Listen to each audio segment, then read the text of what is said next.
में double engine की सरकार नहीं होती तो क्या उत्तर प्रदेश में राम मंदिर का निर्माण अयोध्या में हो पाया होता क्या? आज राम मंदिर के निर्माण से खुश है ना? होना चाहिए था ना अयोध्या में राम मंदिर का निर्माण। ये देश ने सिद्ध किया है कि ये देश में अगर लालू यादव है, मुलायम सिंह यादव है, ये देश में नरेंद्र मोदी भी है, अमित शाह भी है।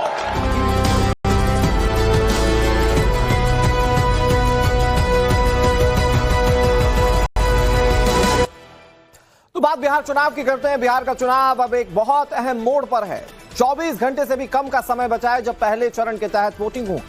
वोटिंग से पहले बिहार में राम मंदिर की एंट्री हो चुकी है। उत्तर प्रदेश के मुख्यमंत्री योगी आदित्यनाथ और असम के सीएम हिमंता बिश्व शर्मा ने अयोध्या राम मंदिर का नाम लेकर कांग्रेस और आरजेडी पर अटैक किया। लखीसराय की रैली में योगी आदित्यनाथ ने प्रभु श्री राम के मंदिर की बात, आरजेडी ने राम मंदिर की रथ यात्रा रोकी थी, ये योगी आदित्यनाथ कह रहे हैं। कांग्रेस ने राम के अस्तित्व को नकारा था। समाजवादी पार्टी ने राम भक्तों पर गोलियां चलाई थी। कैसे राम के नाम पर भी सियासत होने लगी है बिहार चुनाव में, वो देखिए योगी आदित्यनाथ के इस बयान से।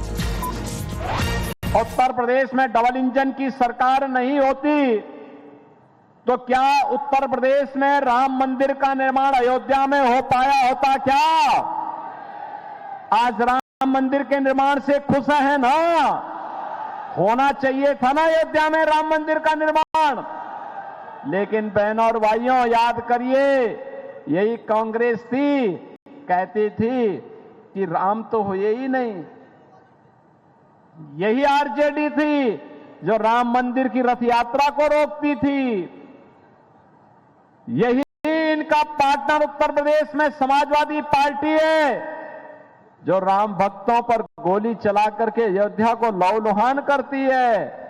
और हम लोग तो तब भी कहते थे कि रामलला हम आएंगे, मंदिर वहीं बनाएंगे। यह आपने योगी आदित्यनाथ को सुना। इधर सिवान के रघुनाथपुर में हिमंता बिश्व शर्मा बोल रहे थे। उन्होंने कहा कि लोगों को लगता था कि लालू मुलायम के रहते मंदिर कैसे बनेगा। आज अयोध्या से बाबर का नामो निशान मिट चुका है, ये असम के मुख्यमंत्री हिमंता बिश्व शर्मा कह रहे हैं। राम मंदिर का आंदोलन शुरू हुए थे, लोगों को लगते थे कि लालू यादव है, मुलायम है, कैसे राम मंदिर बनेगा, बाबर ही चलते रहेगा। लेकिन ये देश ने प्रमाण किया है, ये देश ने सिद्ध किया है कि ये देश में अगर लालू यादव है, मुलायम सिंह यादव है, ये देश में नरेंद्र मोदी भी है, अमित शाह भी है। इसीलिए अब अयोध्या में बाबर का हालत देखो। अब बाबर का हालत देखा भी अयोध्या में, गया कि नहीं कोई राम मंदिर देखने के लिए? अभी बाबर दिखाई देते हैं, बाबर दिखाई देता है। जब राम का भक्त ने थाम लेते हैं कि बाबर को मिटाना है, बाबर मिट जाता है, औरंगजेब मिट जाते हैं, यही हमारा इतिहास बोलते हैं। लेकिन राम भक्त को खड़ा होना पड़ेगा, राम भक्त को लड़ने के लिए तैयार होना पड़ेगा। जो दिन राम भक्त इकट्ठा हो जाएगा, हमारा देश से बाबर और औरंगजेब सू सू करके बाहर निकालेगा, ये देश में उनका जगह भी नहीं होगा।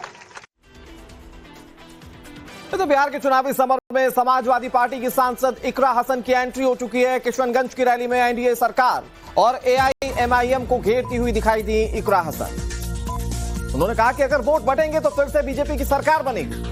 बीजेपी इस बार मुख्यमंत्री पद पर खुद काबिज हो जाएगी, ये इकरा हसन कह रही है। नीतीश कुमार को बीजेपी मुख्यमंत्री नहीं बनाएगी, ये इकरा हसन ने कहा।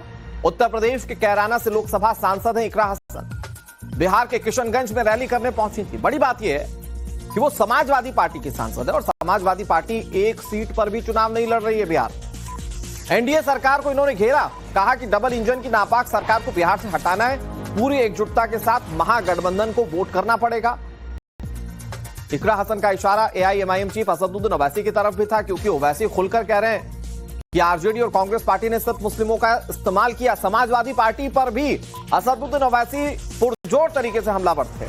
और इकरा हसन वो जो टूटते हुए वोट दिख रहे थे उन्हें जोड़ने की कोशिश इस तौर पर कर रही थी कि सबको एकजुट होना होगा, नहीं तो बीजेपी और महागठबंधन, और माफ कीजिएगा बीजेपी और एनडीए बिहार में कब्जा जमा लेंगे। इकरा हसन ने क्या कहा सुनाते हैं। से पहले ये सोचिए कि क्या वो सरकार बना सकते हैं। अगर वो सरकार के नजदीक पहुंचते हैं तो आप बेशक वोट उन्हें दे दीजिए, लेकिन वो नहीं पहुंचेंगे। उन्हें अगर वोट दिए जाएंगे, बटेंगे अगर हमारे वोट, तो सरकार फिर से भाजपा की बनेगी। और इस बार भाजपा नीतीश जी को मुख्यमंत्री भी नहीं बनाएगी, इस बार वो खुद कब्जा लेगी। तो अब तक जो हालात थे वो बद से बदतर आपके हो जाएंगे। इसलिए आपको पहले ही अपनी सुरक्षा करनी है, और उसका जरिया मैंने जैसा आपको बताया सिर्फ वोट का है आपके पास। इस बार आपको नहीं बटना है, आपको एक एक वोट एकजुट होकर अपने प्रत्याशी लालटेन पर देने का काम करना है। इकरा हसन ने यह भी कहा कि अगर आंकड़े जोड़े तो महागठबंधन ही मौजूदा सरकार को हरा सकती है। सुनिए। हम सब आपके बीच में महागठबंधन के रूप में एक ऐसा गठबंधन लेके आए हैं जहां सभी का मान सम्मान, सभी की इज्जत होगी, जहां आपकी तरक्की के लिए, आपकी आने वाली नस्लों की तरक्की के लिए काम किया जाएगा। ये जो धरती है बिहार की, ये मेहनत कष्टों की धरती है, और यहाँ पर सबसे ज्यादा ईमानदारी से मेहनत करने वाले हमारे भाई रहते हैं। लेकिन अफसोस की बात है कि आप लोगों को रोजगार के लिए अलग अलग सूबों में जाना पड़ता है, अलग अलग राज्यों में जाना पड़ता है। ये आपकी जो सरकार है ये आपको नहीं रोजगार देना चाहती, आपकी तरक्की नहीं चाहती है। अब बहुत लंबा वक्त काट के आपके सामने ये सुनहरा मौका है कि आप लोग, हम सब एकजुट होकर मिलकर इस सरकार को बदलने का काम करें। और ये सरकार सिर्फ तब बदली जा सकती है जब हम बहुत समझदारी और सूझबूझ के साथ ये आंकड़े जोड़े कि सरकार को हरा कौन सकता है।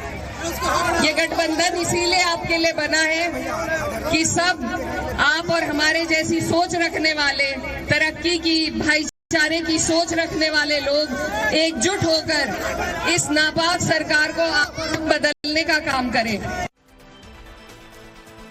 और बिहार के चुनाव में एक और टक्कर जिस पर सभी की निगाहें टिकी हुई हैं।